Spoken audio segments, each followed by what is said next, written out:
Okay, so now we're gonna look at another back escape. Up until this point, I think we've just done back on the mat escapes pretty much, or escapes where I was disaligning, hiding my back on the mat. There's another option that we can do, and it basically involves kind of shaking my partner off the back, okay, or basically pitching him over the top of me. And I kind of alluded to this in the last move where we were talking about that we don't want to ride high on the back, okay? So to start, we'll have Ivan get the back mount on me and turn towards this way. Perfect.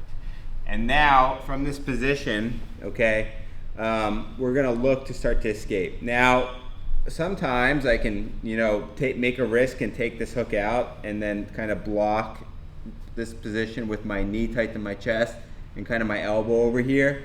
Other times, and this is more likely what will happen, is if you remember our basic back take where Ivan drives the knee in between or puts the hook in between, so he's gonna put this hook in between. Yes, sometimes like this, come back one more time. Other times he'll put the knee in between my elbow and then he'll fall to the side and he'll swing his bottom hook in. And this is common, your partner only scored one hook. Okay, we don't want to give him that second hook and just let him score, right? And sometimes those back on the mat escapes give that second hook, he makes a score. Even if I'm on my way out, he makes a score, and that's no good for me. So what I'm gonna choose to do instead is start to turn, okay? So I'm gonna act like I'm climbing a rope here on his arm. So I'm gonna pull his arm down, okay? And I'm making sure that he doesn't get any collar grip or anything like that for a choke, okay? I don't wanna do this if he has one of those. But now from here, I'm gonna scissor my legs and I'm gonna start to turn. Once I turn, I keep climbing that rope, and you can see he's kind of almost falling off me over here, okay? I want to nail his shoulder to the ground. If he did start to climb higher, I'd come up. So try to climb up. Yeah, it's very difficult for Ivan to come up. And then now from this position, I see what I need to do. If there's space, I'm going to quickly change knees and get my underhook, and we're going to end up in a good half guard.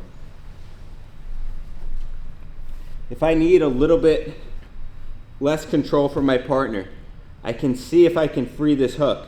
Now if this hook is loose, I can just windshield wiper over and I free it.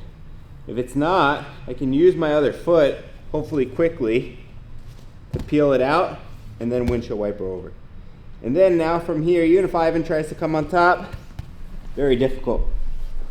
And now I get that underhook, and usually this time I'll end up past his guard.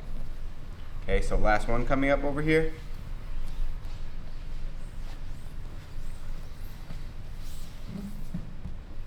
To the side, please. So I'm here with Ivan in this position. I'm defending like so. And remember, he either had this hook out, or maybe I figured out a way how to take this hook out, and we're defending. Now from here, I'm gonna turn as I defend. So I'm gonna scissor my legs, and I'm gonna start to turn. Once I start to turn, I make it to my two knees and I'm climbing the rope of his arm. And I make sure my shoulder nails his shoulder to the ground. I don't want to let his chest come and follow me. Okay, once I feel the timing where he's kind of not in a good position, I can drop my knee out, get the underhook, and we land in a good half guard. If for some reason I feel like he's climbing still and his hook's bothering me, I can fish it out, or I can circle it out before, and now he has way less control. I can even start circling out a little bit more this way. There's the underhook, and then I complete the position. And if I ever felt my partner climbing the position, you're just thinking about almost like you're following through on the throw, right? So if I were to do an arm throw on Ivan, where we were like this, I drop to my knees, I'm gonna follow through on that throw. So if he catches something, I'm just following through. I might have to shake a little bit, but eventually he'll fall off the top and we'll have our back mount escape.